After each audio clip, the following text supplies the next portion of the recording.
Pekný deň vám prajem. Vítam vás u ďalšieho krátkeho videa, ktorého dnešný názov je trošku pikantný. Prečo chlapi v komunikácii čumia? Samozrejme mám na mysli, prečo my chlapi čumíme na vás, na dámy. Prečo to tak je? No, má to racionálny, samozrejme, že dôvod, má racionálne opodstatnenie, ale poďme pekne pomaly. Všetci, či sme chlapi, ženy, duchovní, ktokoľvek, si potrebujeme svojho partnera v komunikácii obzrieť. V zásade ale platí, ak sa pozerá chlap na ženu, vidí trošku inak svoju partnerku, ako vidí žena svojho partnera chlapa. Čiže predstavme si teda situáciu, že namiesto mňa tu sedí nejaká žena a ja stojím oproti nej, napríklad vo vzdialenosti 2 metre. Pozerá sa na mňa a vidí ma zhruba v oblasti od mojich genitálií až po vrch hlavy. V tejto oblasti ona krásne rozoznáva každý jeden detail. Čiže ona vidí, gombíky, vidí moje ústa, vidí nos a s rovnakou intenzitou vidí moje uši, proste komplet celé moje telo. Každý jeden detail. Ale ak by sme situáciu otočili a predo mnou by stála nejaká žena, ja by som už trošku videl inak. My chlapi, keď sa pozeráme na vás, na ženy, tak vidíme síce tú istú oblasť, čiže oblasť od genitálií až po povrch hlavy, ale vidíme to trošku inak.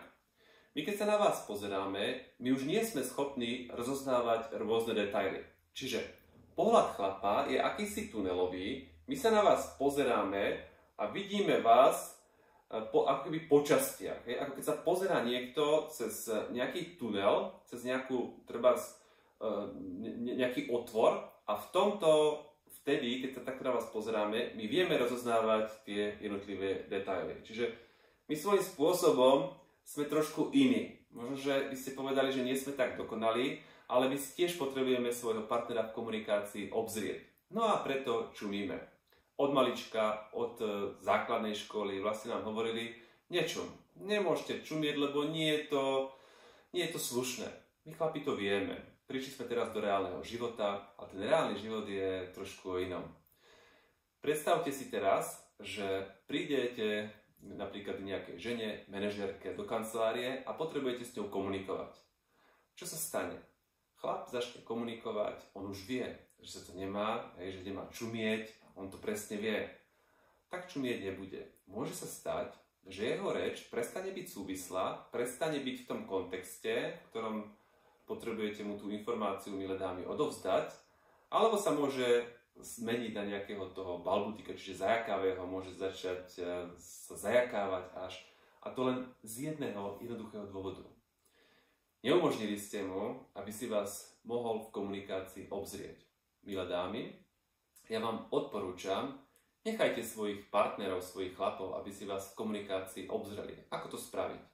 Na chvíľočku sklopte zrak, chlap si vás obzrie, zase kľudne potom ho venujte zase svojmu partnerovi, môžete sa na neho pozerať. Nuž a komunikácia bude prebiehať ďalej, ibaže ďaleko efektívnejšie. Toto je moje odporúčanie. Niektoré budete namietať, že to tak nie je, že váš partner taký nie je. No vo väčšine, v druhej väčšine to platí, naozaj možno na 99%, ale to 1% chlapov sa pozerá na ženy, ako keby boli ženy, čiže majú tú schopnosť rozoznať ženu v tom celom spektre, podobne ako vy ženy, ale platí to aj naopak. Ak neveríte, že to tak naozaj je, že existujú alebo že sú chlapi v tej druhej väčšine, ktorí sa pozerajú tak tunelovo na všetko, tak si spomente, keď ste ich napríklad doma poslali po niečo do chladničky. Dali ste im napríklad za úlohu, dones mi jogurt. A dali ste ho možno, že nevedome niekde inde. Chlap pozerá, hľadá, nevie nájsť, tak sa nakoniec vzdá, povie, no chod si ho zobrať sama, ja som ho nenašiel, nikde som ho tam nevidel.